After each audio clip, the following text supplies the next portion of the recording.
Hapa ni soko la Sabasaba Sumbawanga. Doyo, mgombea urais kupitia chama cha NLD, anajikita katika kubadilisha sera za kilimo na maisha ya wakulima kiujumla, hususan juu ya masoko yao.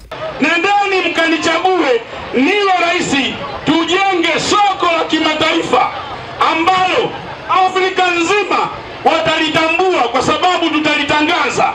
Lakini pia mtafanya mauzo hapa mlipo kuliko kusafirisha bidhaa ambazo mnakwenda kupata faida kidogo. Akiwa mjini Mpanda mkoani Katavi, ameeleza namna atakavyoweza kutoa mikopo kwa wafanyabiashara ili kuboresha maisha yao. Lakini najua mimi Mpanda ni wafanyabiashara.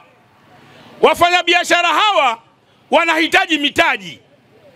Ili kujenga uchumi wa nchi lazima uwe na nguvu kazi ambayo inajimudu kufanya kazi. Uongo kweli? Ukishakuwa na nguvu kazi ambayo inafanya kazi, uchumi unaongezeka. Kwa sababu gani? Watalipa kodi, watalipa tozo mbalimbali, watasomesha watoto, watafanya hiki. Uchumi wa nchi unakuwa imara ikiwa watu wako wana uchumi wa kutosha. Mimi nikiwa rais, mkinichagua tarehe 29, tunakwenda kuwapa mikopo.